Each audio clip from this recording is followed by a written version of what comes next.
আপনি কোথাও কবিরাজি করতে যাচ্ছেন বা তান্ত্রিকগিরি করতে যাচ্ছেন বা কোনো রুগী ঝাড়তে যাচ্ছেন বা কারো বাড়ি ঠিক করতে যাচ্ছেন, তখন আপনি ভাবছেন যে আমি একটি বড় তান্ত্রিক, আমাকে কেউ ক্ষতি করতে পারবে না।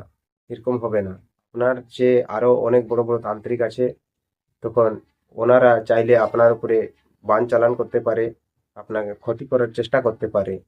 তো হনুমান রক্ষা কবচ, এই হনুমান রক্ষা কবচ মন্ত্রটি আপনি যদি শিখতে পারেন আর যদি এই প্রয়োগটি করতে পারেন, তখন আপনি এই প্রয়োগটি করলে বান কাটান এবং কুদৃষ্টি কাটান করতে পারবেন।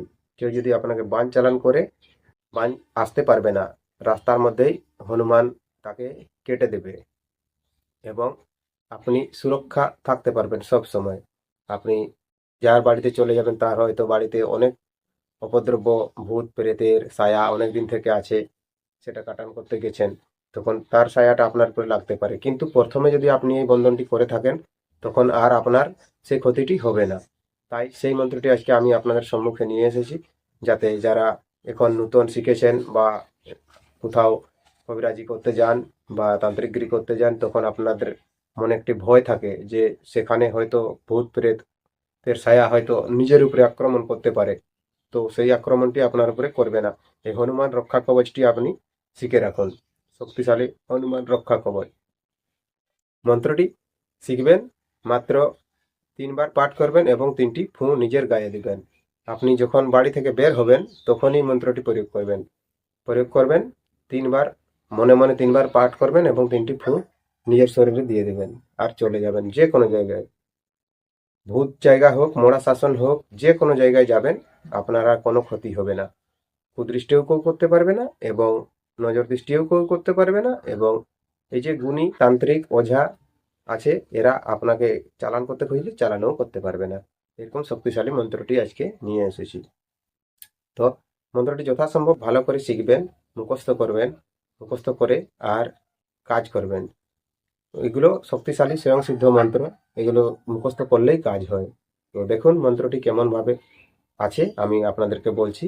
আপনারা সেই মন্ত্রটি নোট করে রাখুন খাতায় আর মুখস্থ করবেন। মুখস্থ করে এটি প্রয়োগ করবেন।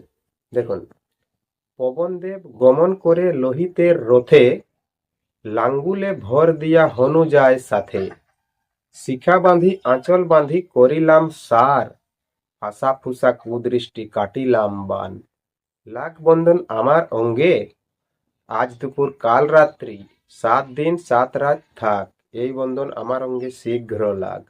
এই যে সামান্য ছোট মন্ত্র, এই মন্ত্রটি 7 দিন 7 রাত এরকম বন্ধন হয়ে যাবে এই মন্ত্রটার দ্বারাই।